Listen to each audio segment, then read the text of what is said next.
မင်္ဂလာပါခင်ဗျာ Revolut Burma News Channel ကနေပြီးတော့ဇွန်လ18ရက်နေ့ညနေပိုင်းရရှိထားတဲ့သတင်းများကိုတင်ဆက်ပေးပါမယ်ပထမဆုံးတင်ဆက်ပေးရမယ်သတင်းကတော့ရခိုင်ပြည်နယ်မောင်တော်မြို့နယ်မှာရှိတဲ့စစ်ကောင်စီရဲ့လက်ကျန်စခန်းများကနေကြားဆောင်တပ်ဖွဲ့ဝင်များဟာအာရခတပ်တော် AA ထံမှလက်နက်ချအညံ့ခံရန်အောက်ခြေတပ်ဖွဲ့ဝင်များကအထက်လူကြီးများနဲ့ညှိနှိုင်းမှုရှိနေတဲ့ဆိုတဲ့သတင်းကိုတင်ဆက်ပေးပါမယ်လာရောက်ညှိနှိုင်းကြတဲ့အောက်ခြေနေကြားဆောင်ရဲတပ်ဖွဲ့ဝင်များကိုစစ်ကောင်စီရဲ့အထက်အရာရှိများကပါရိုက်ပြီးတော့ပြန်လွှတ်လိုက်တယ်လို့နခခရဲတပ်သားတို့ကပြန်လည်ပြောပြခဲ့ပါတယ်နေကြားဆောင်ရဲတပ်ဖွဲ့ဝင်တွေကစစ်တိုက်ဖို့မောင်တော်ကိုသွားတာမဟုတ်ဘူးတရားဥပဒေစိုးမိုးရေးအတွက်လုံခြုံရေးယူဖို့သွားတာပါစစ်တိုက်ချင်တာမဟုတ်ဘူးအထက်ကအမိတ်ရတာမဖြစ်တာလို့တိုက်နေရတာတေဖို့ကိုလည်းအားလုံးကကြောက်နေကြတယ် AA ကိုတိုက်ရင်လည်းနိုင်မှာမဟုတ်ဘူးဒါကြောင့်အထက်လူကြီးတွေနဲ့ AAC မှာလက်နက်ချညံ့ခံဖို့ညှိနှိုင်းတာတွေရှိတယ်အထက်အရာရှိတွေကလက်နက်မချဖို့ပြောတယ်တွန်းညှိနှိုင်းတဲ့ရဲတပ်ဖွဲ့ဝင်တွေကိုပါရိုက်ပြီးတော့ပြန်လွှတ်လိုက်တယ်စစ်မတိုက်ချင်တဲ့နခခတပ်ဖွဲ့ဝင်တွေအများကြီးပဲအခုဘလို့လောက်ရမလဲကိုမသိတော့ဘူးလို့ပြောဆိုထားပါတယ်ဗမာပြည်ဘက်ကိုထွက်ပြေးရန်ပြင်ဆင်နေကြတယ်နေကြားဆောင်ရဲတပ်ဖွဲ့ဝင်တွေဟာလည်းမောင်တော်မြို့နယ်မှာအများကြီးရှိပြီးတော့စစ်ကောင်စီအရာရှိများကထွက်ခွာသွားဖို့အတွက်ခွင့်မပြုကြောင်းနဲ့ AA ရဲ့ပြစ်ခတ်ဖမ်းဆီးခြင်းကိုခံရမှာကိုလည်းစိုးရိမ်နေကြတယ်လို့သိရပါတယ်မောင်တော်မှာနေလို့အဆင်မပြေတော့ဘူးစစ်လဲမတိုက်ချင်ကြဘူးအလံဖြူထောင်ရင်လည်း AA ကပြစ်ခတ်ဖမ်းဆီးမှာကိုစိုးရိမ်နေကြတယ်ဗမာပြည်ဘက်ကိုထွက်ပြေးခြင်းတဲ့သူတွေကတပုံကြီးပဲထွက်ပြေးဖို့ကလည်းမလွယ်ဘူးအခုမောင်တော်မှာရဲတပ်ဖွဲ့ဝင်တွေနဲ့စစ်တပ်ကြားမှာပဋိပက္ခတွေဖြစ်နေတယ်တချို့ကထွက်ပြေးမယ်တချို့ကအလံဖြူထောင်မယ်အရာရှိတွေကလည်းအလံဖြူထောင်ခွင့်မပြုဘူးလို့နခခမိသားစုဝင်နောက်တအုပ်ကပြောဆိုထားပါတယ်အာရခတပ်တော် AA ကအင်တာဗျူးများနဲ့ထုတ်ပြန်ချက်တိုင်းမှာရခိုင်ပြည်အတွင်းမှာရှိတဲ့စစ်ကောင်စီတပ်ရင်းတပ်ဖွဲ့ရဲတပ်သားများအနေနဲ့အမြန်ဆုံးလက်နက်ချအညံ့ခံမှာကအသက်ချမ်းသာရမယ်လို့ပြောဆိုထားတာကိုတွေ့နေရပါတယ်။ AA ရဲ့ပြောဆိုချက်ကိုမောင်တော်နခခရဲတပ်ဖွဲ့ဝင်တွေကလက်ခံယုံကြည်ကြပြီးတော့ထွက်ပြေးအလံဖြူထောင်ရန်စီစဉ်တော်လဲစစ်ကောင်စီအရာရှိများရဲ့တားဆီးပိတ်ပင်မှုများကိုကြုံနေရတယ်လို့နခခမိသားစုဝင်တွေကပြောဆိုထားပါတယ်။လက်နက်ချအညံ့မခံတဲ့စစ်ကောင်စီတပ်ဖွဲ့တပ်ရင်းများအားလုံးကိုအာရခတပ်တော် AA ကထိုးစစ်ဆင်တိုက်ခိုက်သွားမှာဖြစ်ပြီးတော့မောင်တော်မြို့တဲကိုဝင်ရောက်တိုက်ခိုက်သိမ်းပိုက်တော်မှာဖြစ်ကြောင်းကို AA ကဇွန်လ16ရက်နေ့မှာသတိပေးပြောကြားထားကြောင်းသတင်းရရှိပါတယ်ခင်ဗျာနောက်ထပ်တင်ဆက်ပေးရမယ်သတင်းကတော့ပဲခူးခရိုင်တနက်ပင်မြို့နယ်တနက်တန်းရွာမှာအကြမ်းဖက်စစ်ကောင်စီနဲ့ပြည်သူစစ်များကငွေကျပ်300လက်ယူထားပြီးတော့လုံခြုံရေးပေးထားတဲ့လောင်းကစားဝိုင်းအာဝါဒီပွဲများကိုပြည်သူများကနှိမ်နှင်းပေးရန်တိုင်ကြားတဲ့အတွက်တော်လိုင်းရေးအဖွဲ့များကဝင်ရောက်ပစ်ခတ်ရှင်းလင်းခဲ့တယ်ဆိုတဲ့သတင်းကိုတင်ဆက်ပေးရမယ်ဇွန်လ16ရက်နေ့မနက်2:15မိနစ်အချိန်မှာပြည်သူများရဲ့လောင်းကစားဝိုင်းကိုရှင်းပေးရန်တိုင်ကြားတဲ့အတွက်ကြောင့်ဝေါ်မြို့နယ်ပကဖများကလူတရာဝင်းကျင်စုဝေးနေတဲ့လောင်းကစားဝိုင်းကိုဝင်ရောက်ပြီးတော့စီးနင်းခဲ့တယ်လို့သိရပါတယ်အဲ့ဒီအာဝါဒီပွဲကိုပြည်သူစစ်ခေါင်းဆောင်ရဲမင်းထွန်းကဥဆောင်ကျင်းပနေခြင်းဖြစ်ကအကြမ်းဖက်စစ်သားရဲနဲ့ဌာနဆိုင်ရာများကိုငွေကျပ်300ပေးပြီးတော့အာဝါဒီပွဲပြုလုပ်ခွင့်15ရက်ခွင့်ပြုပေးထားတယ်လို့သိရပါတယ်လူစုကွဲစေဖို့အတွက်တနက်ကိုမိုးပေါ်ကိုပြစ်ဖောက်လူစုခွဲခဲ့ပြီးတော့ဝိုင်းထဲမှာရှိတဲ့အကြမ်းဖက်စစ်သားနဲ့ပြည်သူစစ်တချို့ကထွက်ပြေးသွားခဲ့ပြီးတော့ခက်လန်းလန်းကနေပြန်လည်ပစ်ခတ်တဲ့အတွက်10မိနစ်ဝန်းကျင်ခန့်ပစ်ခတ်မှုတွေဖြစ်ပွားခဲ့တယ်လို့သိရပါတယ်ရွာတွေမှာတော့လှည့်လည်ပြီးတော့အာဝါဒီပွဲတွေလုပ်နေပါတယ်လောင်းကစားဝိုင်းတွေကြောင့်လူငယ်တွေအကျင့်စာရိတ္တပျက်စီးနေကြောင်းနဲ့ဒုစရိုက်မှုခိုးမှုတွေအများအားဖြစ်ပေါ်နေလို့လာရောက်ရှင်းပေးဖို့အတွက်ပြည်သူတွေကခဏခဏတိုင်ကြားတဲ့အတွက်တွားရောက်ပြီးတော့လှုံ့ဆော်ပေးရတာပါလို့ဝေါ်မြို့နယ်ပြည်သူ့ကာကွယ်ရေးတပ်ဖွဲ့ကတာဝန်ရှိသူတို့ကပြောကြားထားပါတယ်၎င်းပြစ်ခတ်မှုအတွင်းမှာလောင်းကစားဝိုင်းကဖဲကစားတဲ့သူတဦးဟာပေါင်မာကြီးစံရှက်ထိဒဏ်ရာရရှိခဲ့ပြီးတော့အခြားထိခိုက်မှုမရှိခဲ့ဘူးလို့သိရပါတယ်အကြမ်းဖက်စစ်ကောင်စီကအာဝါဒီပွဲများကိုငွေကြေးကောက်ခံပြီးတော့ရွာစဉ်လှည့်လည်ပြီးတော့လှုပ်ဆောင်ခွင့်ပြုနေခြင်းဖြစ်တယ်လို့ဝေါ်မြို့နယ်ပကဖထံကနေပြီးတော့သိရပါတယ်၎င်းတိုက်ခိုက်မှုကိုဝေါ်မြို့နယ်ပကဖနဲ့တနက်ပင်မြို့နယ်ပကဖတို့ပူးပေါင်းအဖွဲ့ကလှုပ်ဆောင်ခဲ့ခြင်းဖြစ်ပြီးတော့ရဲဘော်များအထိကိမရှိပြန်လည်ဆုတ်ခွာနိုင်ခဲ့ကြောင်းသတင်းရရှိပါတယ်ခင်ဗျာဆက်လက်ပြီးတင်ဆက်ပေးရမယ်တိုက်ပွဲသတင်းကတော့တရုတ်စီမံကိန်းများရှိရာရခိုင်ပြည်နယ်ကြောက်ဖြူမြို့နယ်ကိုစစ်ကောင်စီကစစ်ကြောင်းထိုးလာတဲ့အတွက်ဇွန်လ18ရက်နေ့ကတိုက်ပွဲတွေစတင်ဖြစ်ပွားခဲ့တယ်ဆိုတဲ့သတင်းကိုတင်ဆက်ပေးပါမယ်။ကြောက်ဖြူမြို့နယ်ဇိုင်းချောင်းကျေးရွာအနီးမှာဇွန်လ18ရက်နေ့မနက်ပိုင်းကစတင်ပြီးတော့တိုက်ပွဲဖြစ်ပွားခဲ့ပြီးမင်းနဲ့အနှဲငယ်စီချပြီးတော့ညနေပိုင်းအထိကိုပြစ်ခတ်တန်းတွေကြားခဲ့ရတယ်လို့ဒေသခံတွေကပြောပါတယ်။စစ်တပ်ကအင်အား100လောက်နဲ့ဝင်လာပြီးတော့စပစ်တာနေကြွန်လာပြီးတော့ drone တွေနဲ့ပါပစ်တာဒေသခံတွေကတော့ရှောင်နေကြပေမဲ့ကြံနေတာတွေလည်းရှိနေသေးတယ်လို့ကြောက်ဖြူမြို့ကန်တဦးကပြောပါတယ်ကြောက်ဖြူမြို့နယ်ကိုဝင်လာတဲ့စစ်ကောင်စီတပ်စစ်ကြောင်းဟာ၎င်းတို့ရဲ့ပြည်သူစစ်အဖြစ်နဲ့စုဆောင်းထားပြီးတော့စစ်တပ်နဲ့ပေးထားတဲ့မွတ်စလင်များကိုစစ်ကြောင်းရဲ့ရှေ့မှာထားပြီးတော့ဝင်ရောက်လာခြင်းဖြစ်တယ်လို့ဒေသခံတချို့ကပြောပြပါတယ်မွတ်စလင်တွေကိုရှေ့ကထားပြီးတော့ဝင်လာတာဗျအခြေအနေကိုရှုပ်ထွေးအောင်လုပ်နေတာလို့ဒေသခံတဦးကပြောပါတယ်သို့တော့ဒီကနေ့ဇွန်လ18ရက်နေ့မနက်မှာတော့ပြစ်ခတ်တန်းနေမကြားရပဲငြိမ်သက်နေတယ်လို့သတင်းရရှိပါတယ်ကြောက်ဖြူမြို့နယ်မှာမြန်မာတရုတ်ပိုက်လိုင်းတရုတ်အစိုးရကယင်းနှိမ့်မြုပ်နှံထားတဲ့ကြောက်ဖြူစီးပွားရေးဇုံကြောက်ဖြူရေနက်စိတ်ကမ်းစီမံကိန်းရှိတယ်လို့သိရပါတယ်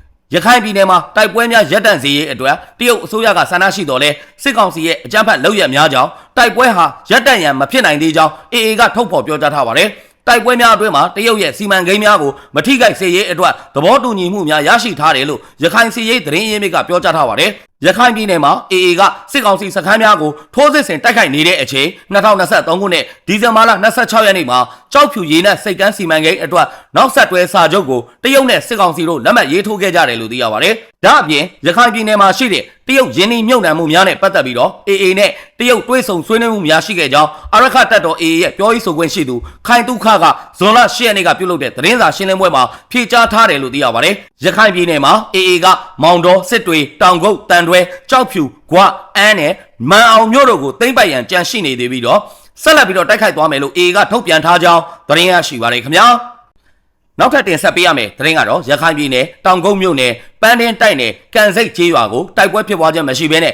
စစ်ကောင်စီကလေကြောင်းကနေဘုံကျဲတိုက်ခိုက်တဲ့အတွက်ကြောင့်အသက်9နှစ်အရွယ်ကလေးငယ်2ဦးအပါအဝင်အမျိုးသမီး2ဦးစုစုပေါင်း3ဦးနေရာမှာတင်သေဆုံးသွားတယ်ဆိုတဲ့သတင်းကိုတင်ဆက်ပေးပါမယ်ဒီကနေ့ဇွန်လ18ရက်နေ့မနက်10:00နာရီကျော်အချိန်ကအရက်သားပြည်သူများနေထိုင်တဲ့ကန်စိတ်ကျေးရွာကိုစစ်ကောင်စီကလေကြောင်းကနေဘုံကျဲတိုက်ခိုက်ခဲ့တယ်လို့သိရပါတယ်ဒေသခံတအူးကအမျိုးသမီးကြီးတအူးသေးတယ်ဆယ်ကျော်သက်အမျိုးသမီးငယ်တအူးသေးတယ်နောက်ကလေးလေးတယောက်လည်းအသက်9နှစ်လောက်ရှိမယ်သေသွားပါတယ်ပြည်သူတွေနေတဲ့ရွာကိုစစ်ကောင်စီကရည်ရွယ်ချက်ရှိရှိနဲ့ကိုဘုံကျဲနေတာဒီရွာမှာတိုက်ပွဲလည်းမရှိဘူးအေးဆိုတာလည်းမရှိဘူးစစ်ကောင်စီကပြည်သူတွေကိုတပ်ဖြတ်နေတာပဲလို့ပြောဆိုခဲ့ပါတယ်ထိခိုက်ဒဏ်ရာရရှိတဲ့သူ9ဦးထက်မနည်းရှိခဲ့ပြီးတော့အရေးအတွက်အတိအကျကိုတော့စုံစမ်းနေဆဲဖြစ်တယ်လို့သိရပါတယ်တောင်ကုန်းမြို့နယ်ကိုဇွန်လ15ရက်နေ့ကစပြီးတော့စစ်ကောင်စီတပ်ရင်းများကမြို့အဆက်နဲ့လူနေကျေးရွာများရှိရာကိုလက်နက်ကြီးများနဲ့ဒီကနေ့အချိန်ထိကိုအဆက်မပြတ်ပစ်ခတ်တိုက်ခိုက်နေကြောင်းနဲ့လေကြောင်းဘုံကျဲတိုက်ခိုက်မှုများကိုလည်းပြုလုပ်နေတယ်လို့သိရပါတယ်ဇွန်လ15ရက်နေ့ညကတောင်ကုန်းမြို့အနီး AA နဲ့စစ်ကောင်စီတပ်တို့ထိတွေ့တိုက်ပွဲများအချိန်ပိုင်းဖြစ်ပွားခဲ့ပြီးတဲ့နောက်ဒီကနေ့အချိန်ထိကို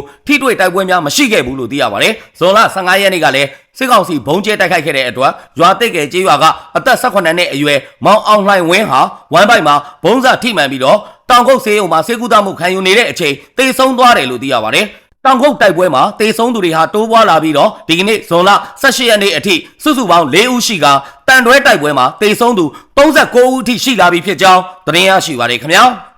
ဆက်လက်ပြီးတင်ဆက်ပေးရမယ်သတင်းကတော့စကိုင်းတိုင်းကျွန်းလှမြို့နယ်အင်တိုင်းရွာကိုအင်အားအလုံးရင်းနဲ့စစ်ကြောင်းထုတ်ဝင်ရောက်လာခဲ့တဲ့အကြမ်းဖက်စစ်ကောင်စီစစ်ကြောင်းကပြည်သူပိုင်နေအိမ်များကိုမိရှို့ဖျက်ဆီးနေတဲ့ဆိုတဲ့သတင်းကိုတင်ဆက်ပေးပါမယ်ဇွန်လ18ရက်နေ့မွန်လွယ်12နာရီခန့်မှာအင်တိုင်းရွာမှာတညအိတ်တက်ဆွဲထားတဲ့စစ်သားနဲ့ပြူစောတိအင်အား200ခန့်ပါတဲ့အကြမ်းဖက်စစ်ကောင်စီစစ်ကြောင်းဟာပြည်သူပိုင်နေအိမ်များကိုမိရှို့ဖျက်ဆီးနေခြင်းဖြစ်တယ်လို့သိရပါတယ်လက်ရှိအချိန်မှာကျေးရွာအတွင်းပျက်စီးဆုံးရှုံးမှုအခြေအနေနဲ့ပြည်သူများထိခိုက်ဒဏ်ရာရမှုရှိမရှိကိုတော့အတိမပြုတ်နိုင်သေးဘူးလို့သိရပါတယ်စစ်ခွေးစစ်ကြောင်းကအင်တိုင်းရွာထဲမှာတညအိတ်တက်ဆွဲပြီးတော့ရွာရဲ့အနောက်ဘက်ကိုထွက်သွားပြီးပြန်ဝင်လာတာအခုစစ်ခွေးတွေရွာထဲကနေအိမ်တွေကိုမိရှို့နေတယ်ပျက်စီးဆုံးရှုံးမှုအခြေအနေနဲ့ပြည်သူတွေဖမ်းဆီးထိခိုက်မှုရှိမရှိကိုတော့မသိရသေးဘူးလို့ကျွန်းလှကမ်ဘလူတက်ကြွလှုပ်ရှားသူများအဖွဲ့ကတာဝန်ရှိသူတို့ကပြောဆိုထားပါတယ်အလားတူပဲဒီကနေ့ဇွန်လ18ရက်နေ့မွန်းလွဲ1:40မိနစ်ခန့်မှာမရယာမြို့နယ်ပြည်သာအေးရွာကိုအကြမ်းဖက်စစ်ကောင်စီစစ်ကြောင်းကမိရှို့ဖျက်ဆီးနေကြောင်း Wallet Informational Network ထံကနေပြီးတော့သိရပါတယ်အဲ့ဒီအကြမ်းဖက်စစ်ကောင်စီစစ်ကြောင်းဟာမရယာမြို့နယ်ဝင်းတင်ကုန်းရွာကနေပြီးတော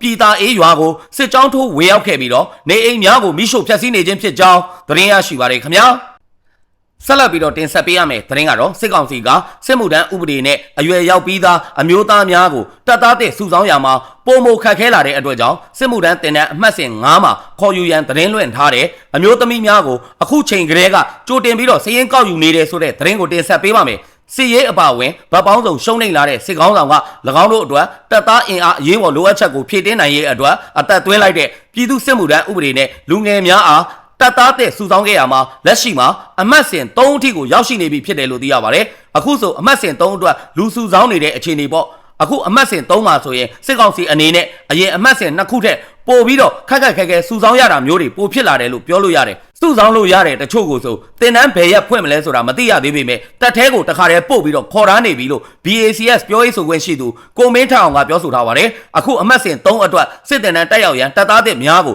ပြီးခဲ့တဲ့မေလကုန်ကတည်းကရသလောက်စုဆောင်းပြီးတော့ထွက်မပြေးနိုင်အောင်ပို့ထားပြီးဖြစ်ကလက်ရှိမှာအမျိုးသားများကိုစုဆောင်းရခတ်လာတဲ့အတွက်အမျိုးသမီးများကိုပါစုဆောင်းရန်စ조사လာကြတယ်လို့သိရပါတယ်အမှတ်စဉ်9မှာအမျိုးသမီးတွေကိုခေါ်သွားမယ်ဆိုပြီးတော့စစ်ကောင်စီရဲ့ ရဲ့စစ်မှုထမ်းဆင့်ခေါ်ရေးဗဟိုအဖွဲ့ကပြောထားတာရှိတယ်နောက်ပြီးတော့သူတို့ဖြန့်ဝေတဲ့လက်ကမ်းစာဆောင်တွေမှာလည်းအမှတ်စဉ်9မှာအမျိုးသမီးတွေကိုခေါ်မယ်ဆိုပြီးတော့ဖော်ပြထားတာမျိုးတွေတွေ့နေရတယ်ဒါကြောင့်အမှတ်စဉ်9မှာအမျိုးသမီးတွေကိုခေါ်ဖို့အခုကလေးကကြိုတင်ပြင်ဆင်တာမျိုးတွေတွေ့လာရတယ်လို့ BACS ပြောခွင့်ရပုဂ္ဂိုလ်ကိုမင်းထအောင်ကပြောဆိုထားပါတယ်စစ်ကောင်စီကစစ်မှုထမ်းအမှတ်စဉ်တစ်ခုကို12ပတ်ကြာစစ်တင်တန်းပေးမှာဖြစ်ပြီးတော့အခုဇွန်လကုန်မှာအပတ်စဉ်1တင်တန်းဆင်းမှာဖြစ်တယ်လို့သိရပါတယ်စစ်ကောင်စီကအခုလိုမျိုးအမှတ်စဉ်အလိုက်ကောက်ယူထားတဲ့အချက်လက်များမှာအမျိုးသမီးစည်ရင်များပါရှိထားပြီးဖြစ်တဲ့အတွက်လက်ရှိအချိန်မှာကြန့်ရှိနေတဲ့နေရာတချို့မှာစည်ရင်ကောက်ယူမှုနဲ့အတီးပြုတ်မှုများကိုလှုပ်ဆောင်လာခြင်းဖြစ်တယ်လို့သိရပါတယ်စစ်ကောင်စီတပ်အတွက်တပ်သားတဲ့စုဆောင်းရမှာအခြေအနေ၄ခုရှိပြီးတော့၎င်းတို့မှာ